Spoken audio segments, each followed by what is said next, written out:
Thanks for staying with us, everyone. Dr. Ikoku, thank you for staying the course on the show as well. You know, many have argued that government itself should be run more like a business, with targets, with timelines and consequences. It's perhaps why we've had to privatize many of our industries to see some level of functionality and effectiveness. But from your consulting experience, what stops MDAs, for instance, from operating with that same efficiency mindset?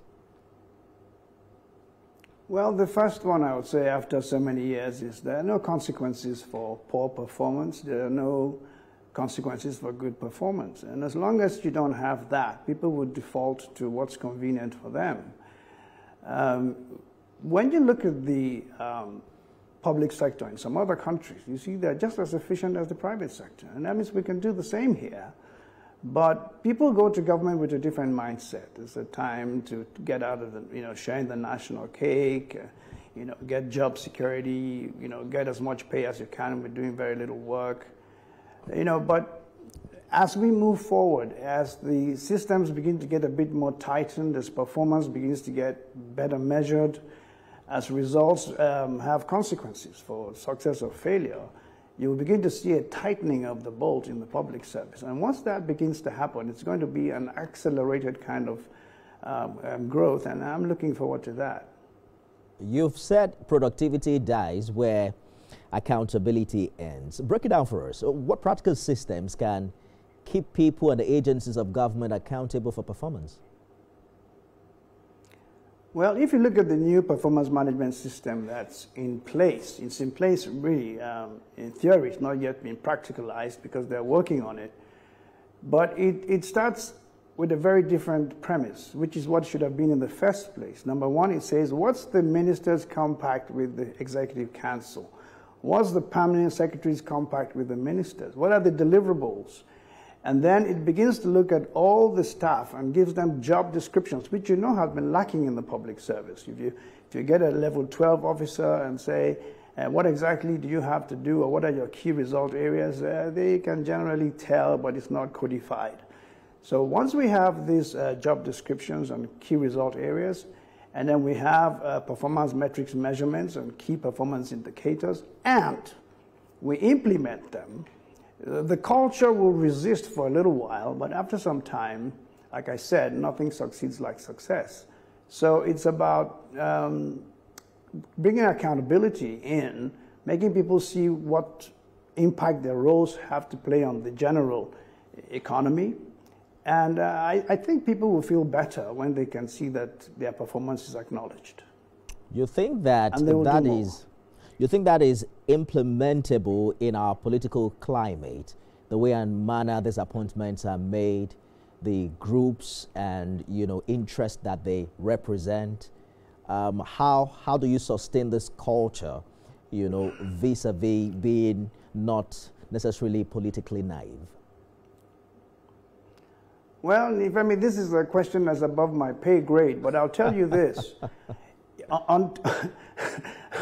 Until we put the political systems in place where we know that the people we elected, the people we voted for, the people who are elected, when people are coming to the table with programs and can be held accountable, rather than playing the political chessboard where you deliver your local government, you deliver your state, I promise you some sort of title or some sort of office. When we begin to get to that point, we will find out that there will be really no difference, because politics will be aiding the economy will aid politics. But for now, they're running at parallel lines. Actually, not even parallel, they're moving away from each other. And we're getting people in office who shouldn't be in office. And hopefully, this particular administration, I hope, will begin the process of fine-tuning and putting round pegs in round holes. There's also the issue of branding and perception of the nation itself. The other day, I was speaking with the DG of NOA to help understand whether or not the agency's understanding of when Nigeria happens to you is the same thing as what it means on the street. We talk about young people as the future, but how can they actually be part of fixing today's governance? Or what's the role of technology, civic participation, and patriotism play in building a more productive generation? Do you see a bridge in between what young people feel about Nigeria and the actual productivity taking place, both at the private and public space? Again, that's a very wide question, but the truth is the average 17, 20-year-old Nigerian today does not know the Nigeria we started with. They've not been properly led. They've not been properly schooled in terms of what is acceptable behavior. If you go on social media today, you'll hear people lambasting their country, saying so many things about this country. And if you can be that mean about your country, why do you expect anyone else to take you seriously?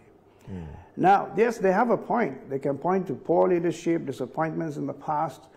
But why? The question is, why do they see it as if it's somebody else's concern? Why can't all of us see that Nigeria is our business and come to the table with something positive for a change?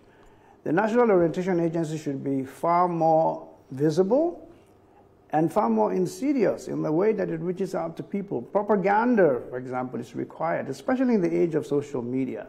But it has to be positive propaganda that makes Nigerians proud about who they are, makes them stand strong, stand tall, and see that we are a team in the world community.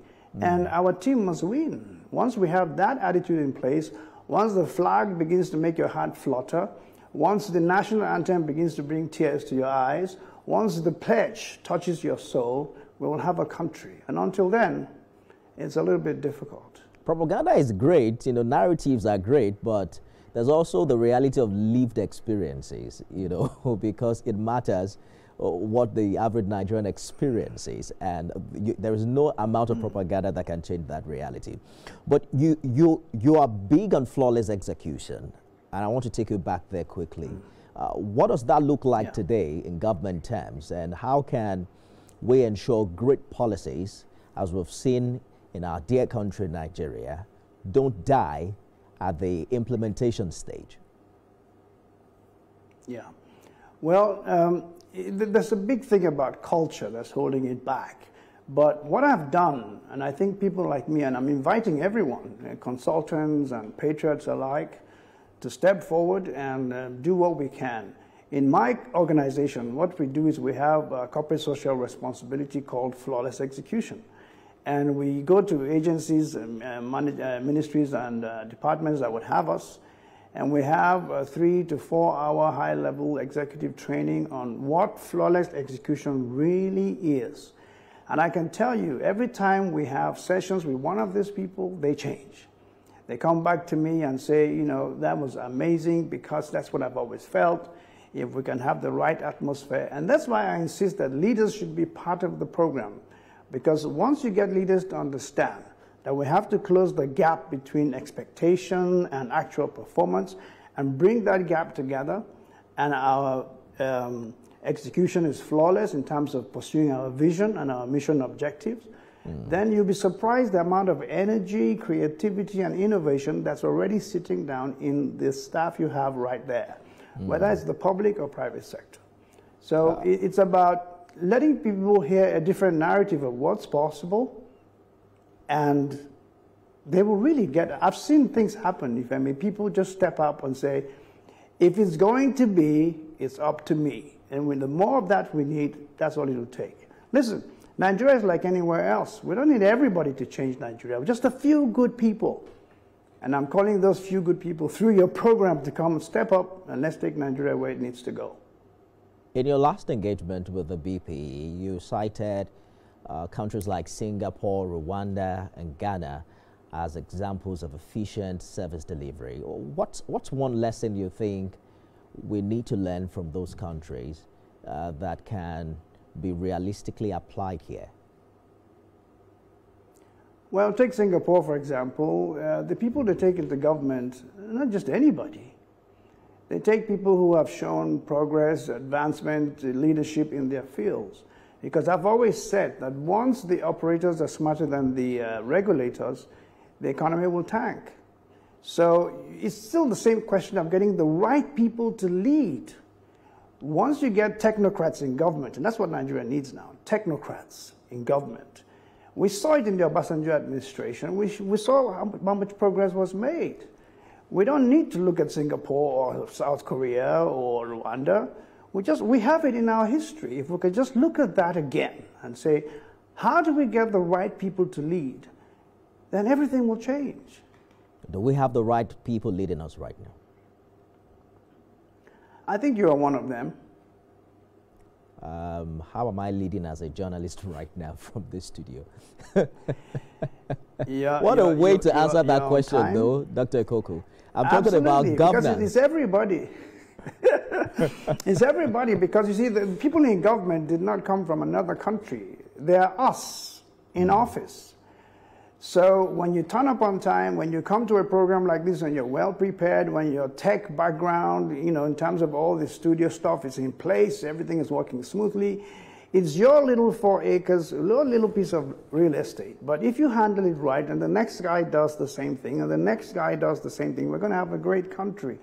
If we focus on our circle of influence, whether it's your office, your family, your team, or your company, or your sector, and we make it the best that it can be, everything else will fall into place. We have to go now. If you had 60 seconds with the president, what one bold, actionable step would you recommend to boost productivity and innovation in governance? And you actually have 60 seconds. All right, look, keep Nigerian assets in Nigeria's hands. Give the SMEs, the capital they need to bring out the innovation and creativity that they have. Make sure that the performance management system in the public service is implemented yesterday, and then be on the lookout to put the right people in the right place. Then you can sit back, Mr. President, and enjoy what you have done. Productivity consultant, member, National Council on Privatization, managing consultant, and CEO, Nakachi Consulting. Dr. Sam Ikoku, thank you for talking to us. Thank you very much for having me on your program. And that's our show today, everyone. Remember, you can watch it again at midnight and 6 a.m. tomorrow. I am Nifemi Oguntoye. Do have a lovely weekend.